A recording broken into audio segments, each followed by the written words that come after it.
as you can see, we're back for another edition of In the Minute podcast. And I know we've been gone for a minute, but hey, it's when there's late breaking news, we come back. So just remember to subscribe to any of your podcasts on Spotify, anywhere that you listen to your podcast. And also you can look at our podcast on YouTube channel.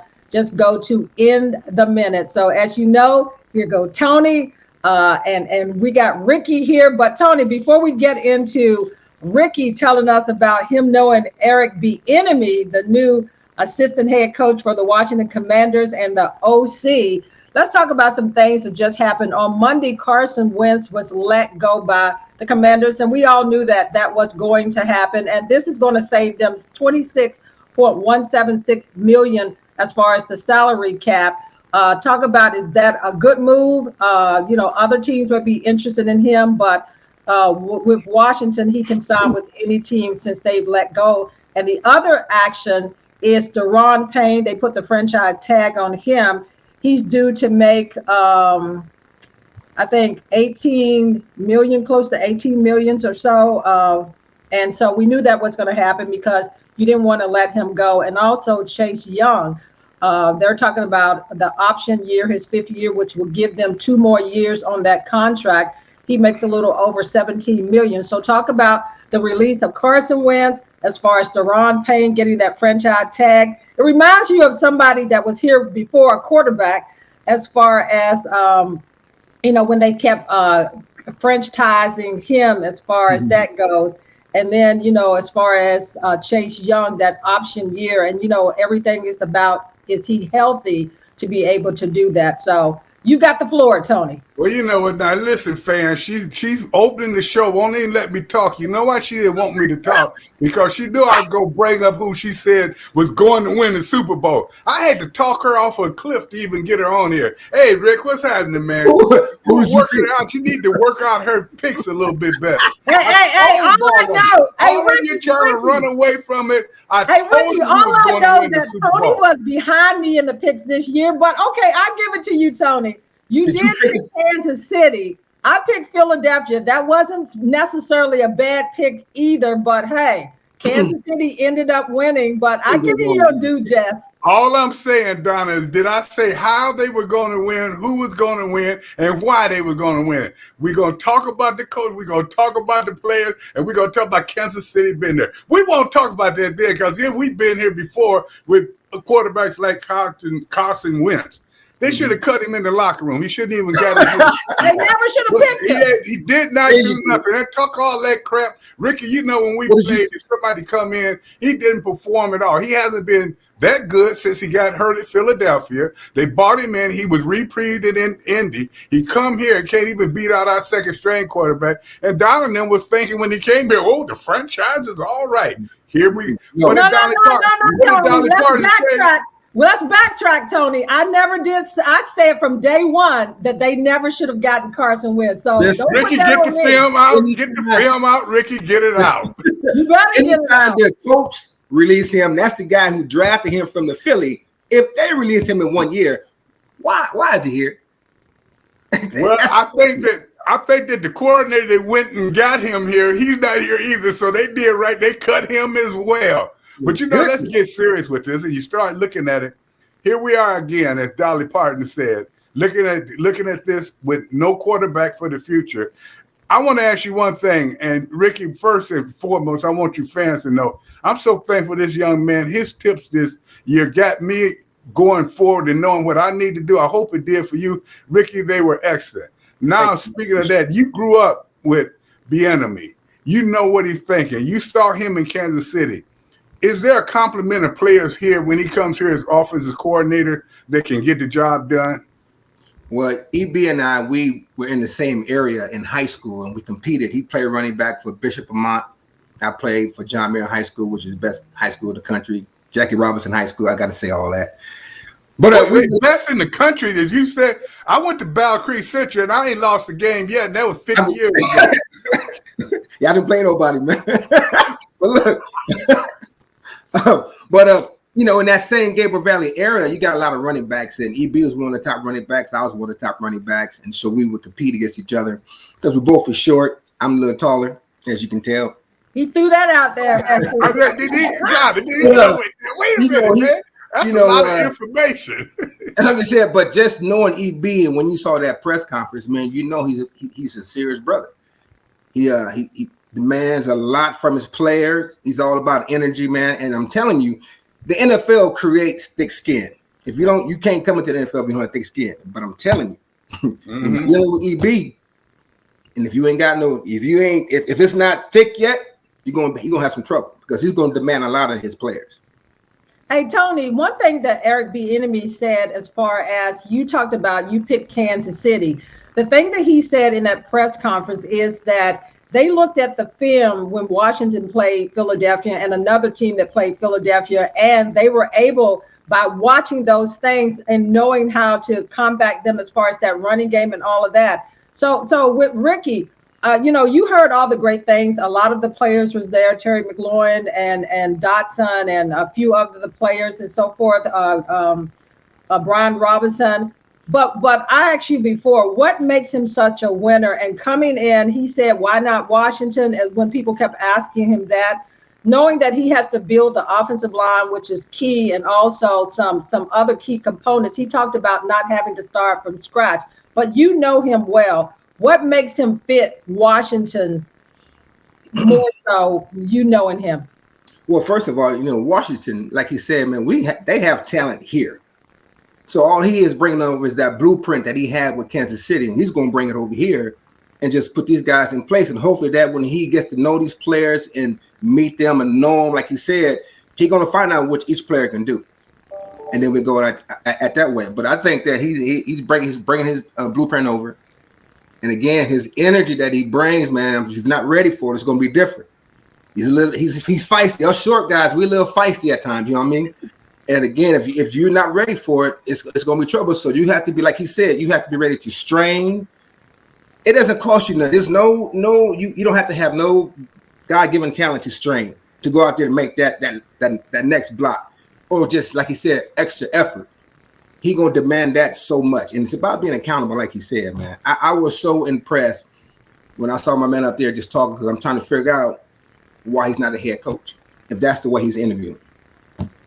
Well, you know what, and that may be one of the reasons, Ricky and Donna, is the reason he's here. He sees an opportunity if a head coaching job becomes available here, that he would be in line. And they must have told him, we've been thinking about you. He hasn't got the opportunity. He knows he has the ability. But Donna, when he get here, the first thing he has to do is build that offensive line back there. Even if he had to go back and get the guys they ran off, like Williams and everybody, he has to build that offensive line.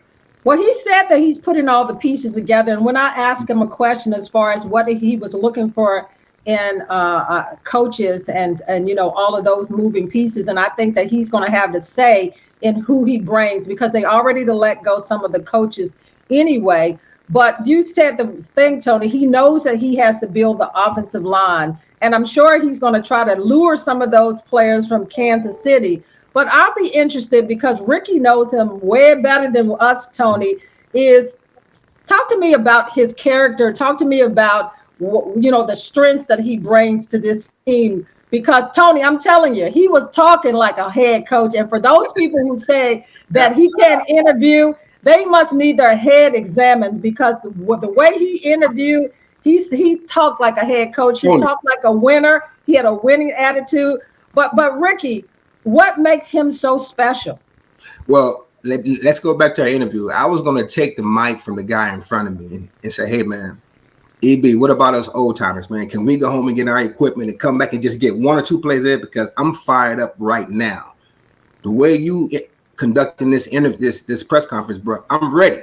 So what do I have to do? I was ready for that, man. And so and that's why I'm so excited to see his energy that he brings here, his tenacity. He brings so much. I mean, but again, you have to be accountable. And I think knowing these players, which he will do, that's going to be a great asset. Because again, like he said, we don't spend time with the coaches. I didn't spend time with Bro. I didn't spend time with Jackson. But if they get a chance to come over here and talk to you and you're doing stuff with them all the time, man, like my high school coach, I treat him like he's my family. I would do anything for him. These other coaches never spend time with me, so it's hard for me to do that. So when you get a chance to know a player, know a person, man, you feel something different towards that person. Then you go out and do what you need to do. Hey, Tony, he talked about embracing a challenge. He talked about getting to know his players and them getting to know him. And I think them being there was important in everything. He said all the right things, Tony, but the most important thing is you can talk, but you got to be able to make the changes and move this team in the right direction and everything. And like you said, Tony, he's got an uphill battle with some of the areas. You talked about the quarterback position. Well, you know what? I'll take a look at that. And I would like to see him even go and look at the young man that was down there with him last year, a former player that was a pretty good quarterbacks coach, to bring in a quarterbacks coach. One thing that I hope transpired, and I'm telling both of you this, and Ricky, you know what I'm talking about. You said it in the beginning. It gave you an old school feeling, and that's what we need here. They always talk about these are the new players, but we want the Washington Redskins feeling back here. Because when we were there, we had 3 Super Bowl championships. So are you going to go back and bring that feeling back? Yes, bring back some of the players. Ricky, if he saw any of our shows this year, you should be in the weight room this year, getting these guys right. Because what was one of the things we said was wrong? We didn't see a lot of conditioning. So you know what? I'm hoping, and you know what I like about him? I can remember when I saw him play. Ain't none of the other coaches, they got the new ones and everything. They haven't even been in the league. This man could play and play now. We need him to bring that here. That's what we don't have here, man. I'm being true. Hey, Donna, you know I'm telling the truth. That's what I told you about the Super Bowl. You talking all that Oh, here we go again, talking about the Super Bowl. And you don't know nothing about it. Let's jump to another subject. Hey, Ricky, here we go talk about the Super Bowl. He won't let that go. Hey, listen. I didn't get a chance to ride. I'll tell you a good story before we finish about me and EB at the Combine. I got to tell you about that. Oh, it's so funny. We get a chance. Don't let me forget. Oh, you want me to say that? No, go on. We want to hear it now. All right, so, Combines, 1991, we go to the Combines. And, of course, EB and I, we're the shortest guys there. So we're in the front. And, of course, he's in front of me when we're doing all our drills. And we get to the vertical. And so this is crazy. So EB is up first. This boy jumped, and I swear to God, looked like somebody dropped it from a helicopter. I said, what? I said, no, you got to bring that down, man. Bring it down. He went like 38, something like that. I said, no, you got to bring it down. I went 29. I said, listen, I ain't got no hospital. I got all the speed in the world, but I had no hospital. I said, dude, are you kidding me? That's him. He's like a little Barry Sanders, man, with those hops and hit. I just could not believe that. I didn't expect that. I thought I was going to be either equal to him or just a tad bit, like maybe he go 32. Oh, he was way over you. But Ricky, talk to a lot of people probably don't know him as a player. What kind of player was he? Oh, like you said, he was that guy who made that block on. He's making sure that you don't hit my quarterback. He's making that block on punt. He was that dude that he did anything to make his team win. So he didn't get in trouble. So he made sure he knew his assignments. Just like he talked about. He was that type of dude, man. And so that's why I'm so excited to see these guys. I know these guys going to start taking – I don't know if they're doing it now, if they're taking film home, but being more serious about their craft and understand what they have to do. And Ricky, that's very important. And I'm glad the individuals hear you saying that right now, because that's one thing I don't think they do as well as we did. I took a projector home. They probably said, what's a projector? A projector. Y'all take your iPad. I took roll up reel to reel. That's almost like his internet, like his But I took it every night. I studied. I got a book right now that every player I played against, I got his weaknesses and his strengths in there. Half of them still ain't around, but I'm still keeping up with it. Did it take you like 3 hours just to watch the film because he had to tape it together? I don't know how y'all did it back then. But you know what? The feeling, and you know what, Ricky, you said it over and over, and Donna, you and I joke, but we really know one thing this Washington team has to get back is the feeling. Mm-hmm. I mean, when we look at old films and everything, you look at the stands, you look at everything, the city had the feeling. We haven't had that in a while. We're talking about players that's coming and going. They had to keep paying.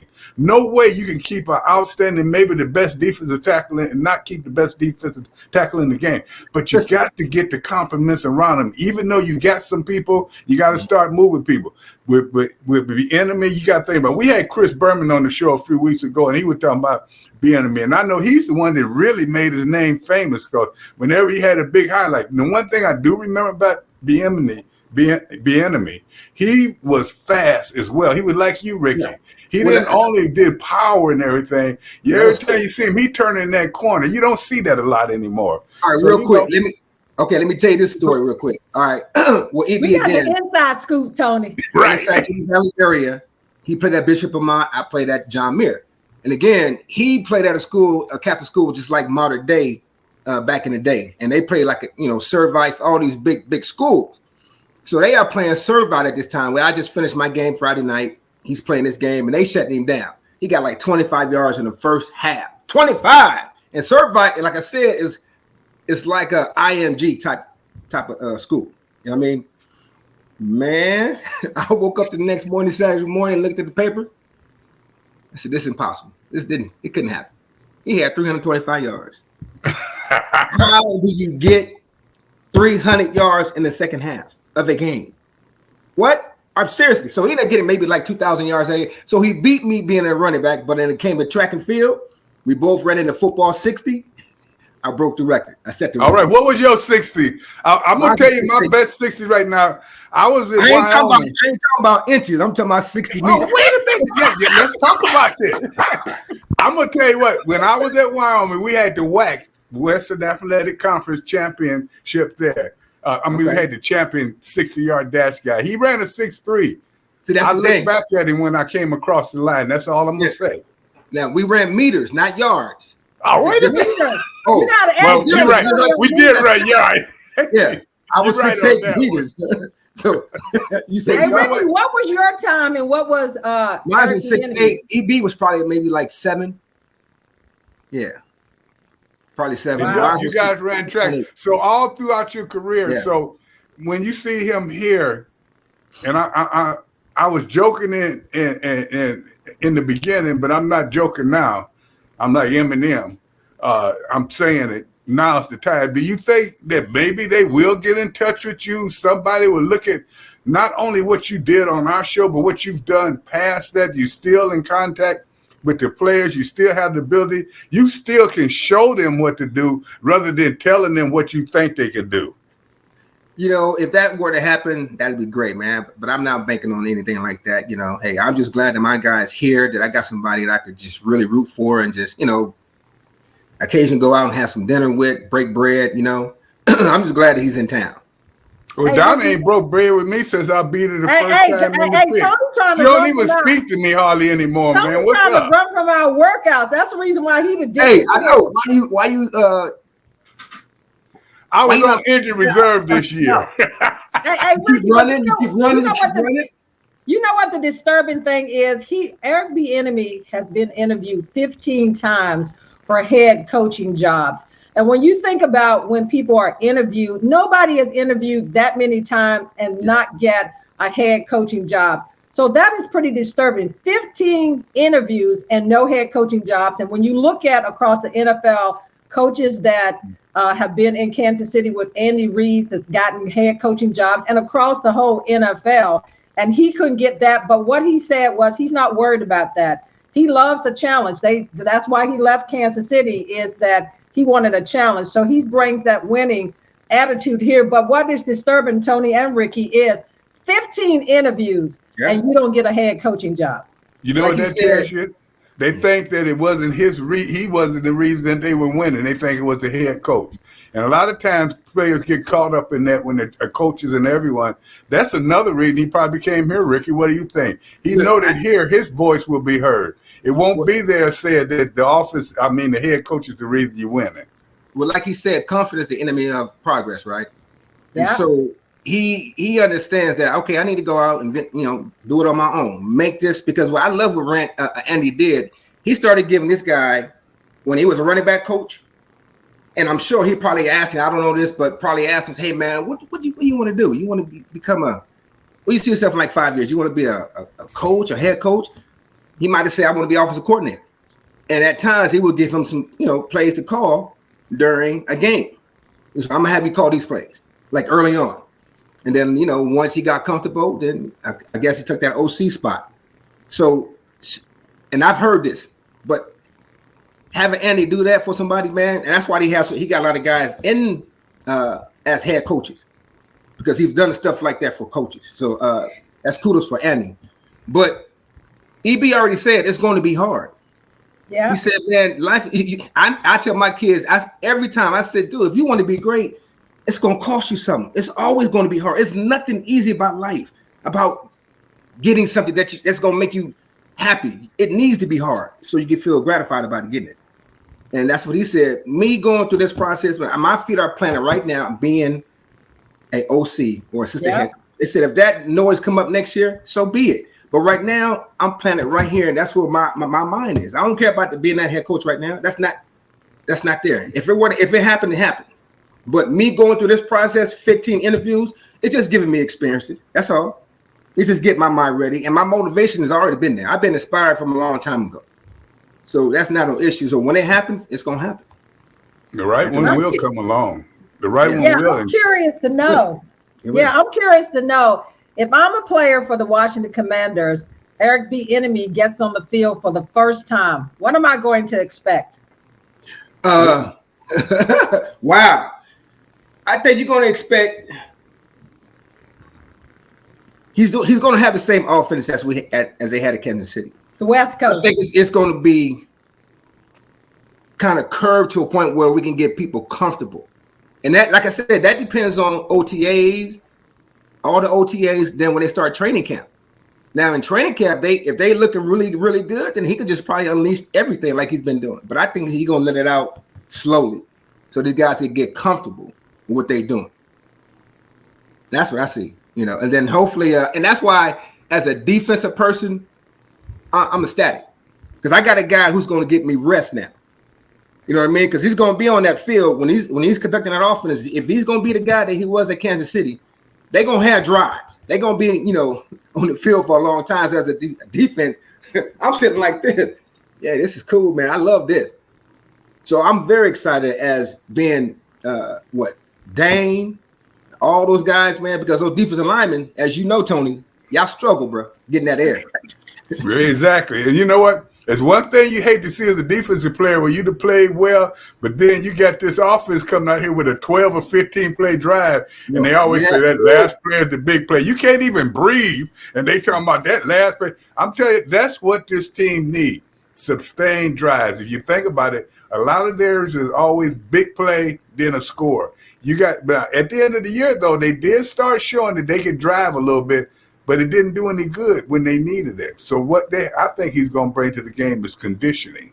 But again, with Kansas City, you couldn't be out of conditioning. Ricky, you know that. We laugh about I'm still just amazed at what Donna did with you for the simple reason you took her through some workouts. That's why I canceled my plane ticket coming up there because I didn't want to be embarrassed. To me, that's what's missing in the NFL today. They don't really do conditioning. I think one of the only teams that really does that is the Patriots because they still run hills. My little nephew plays for them, so I know they run hills all the time. Hills. Mm-hmm. Nobody else is doing that. I haven't seen any of the Redskins players running in practice. So that conditioning aspect is lost, but I think it will be picked up with EB because that's what you need. You need to have that type of rhythm or conditioning when you're running his offense. So, yeah. But, again, we need to be patient with him, though. We can't expect this to happen overnight. He said that. Like I said, what I tell my kids every time we're doing speed is a process. You're not going to get fast today. You're going to get fast tomorrow. It's a process. It took me my junior year in high school to understand how to run. And then I got faster every single year. So it's a process, man. Don't think it's going to happen overnight. Please. And he said that they were going to do whatever it takes to win, whatever that means as far as what he has to institute and everything. He said as far as the quarterback with Sam Howell, that they like what they see in him. He pulled up, video of him when he played in college and everything, because that's pretty much what you got to go by.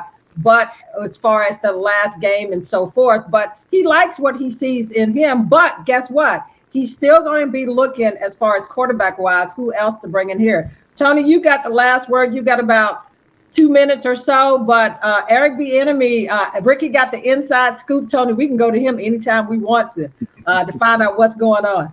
And I tell you what, Ricky, the things you said have been paramount today for the simple reason it gives us an aspect and a mirror of seeing the way this young man was, as a young man seeing what he's done through his career and what he can do for us. But at the same time, he can only do so much. Yeah. These players got to look in the mirror too. The man in the mirror is what's going to make it happen.